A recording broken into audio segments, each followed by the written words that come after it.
Savais-tu que dans l'islam, ce n'est pas Mohammed qui revient à la fin des temps, mais Jésus lui-même. Il reviendra pour tuer le Dajjal, régner avec justice et surtout juger les vivants et les morts. Oula, cher ami, il faut se calmer un peu, hein.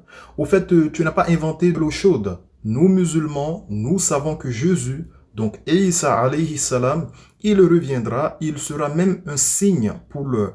Allah subhanahu wa ta'ala nous précise cela dans la sourate 43, le verset 61. Mais d'après le hadith que toi-même tu as donné, Sahih Bukhari 3448, on précise que Jésus reviendra pour briser la croix. Il va venir pour dire que le christianisme n'est même pas sa religion. En toute logique, vu que Jésus, il ne connaît même pas le mot chrétien. Actes des Apôtres, chapitre 11, le verset 26, les disciples de Jésus furent appelés pour la première fois des chrétiens à Antioche. D'accord? Et ce sont les païens qui ont collé ce nom justement pour se moquer en l'occurrence. Du coup, pour calmer un peu les ardeurs, Jésus ne va pas venir pour prêcher le christianisme, mais d'après le hadith que toi-même tu as donné, Sahih Bukhari 3448, il va venir pour briser la croix. Il reviendra pour tuer le Dajjal, régner avec justice et surtout juger les vivants et les morts. Nulle part dans le Coran ou dans la sunna authentique du prophète Muhammad alayhi salatu wassalam, il est précisé que Jésus va venir pour juger les morts. Ça n'existe tout simplement pas, ce n'est que du pur mensonge. Déjà dans la Bible, Jean chapitre 5, le verset 30, Jésus te dit, je ne peux rien faire de moi-même.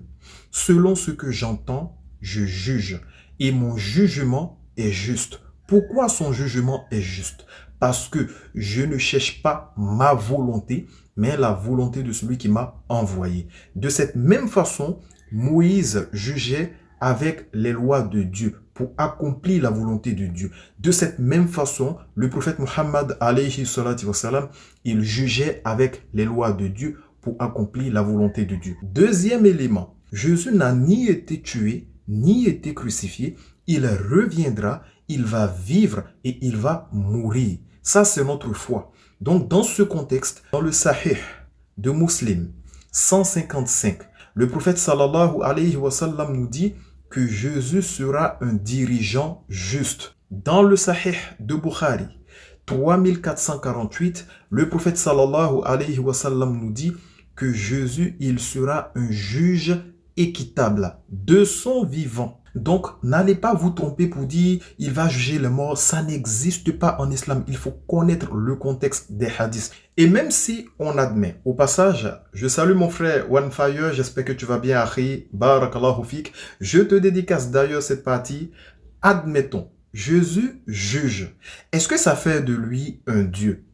Si vous répondez oui à cette question, Matthieu chapitre 19, le verset 28, Jésus nous dit, au renouvellement de toutes choses, le jour où le Fils de l'homme sera assis sur le trône de sa gloire, vous qui m'avez suivi, les 12, vous serez de même assis sur 12 trônes et vous jugerez les 12 tribus d'Israël.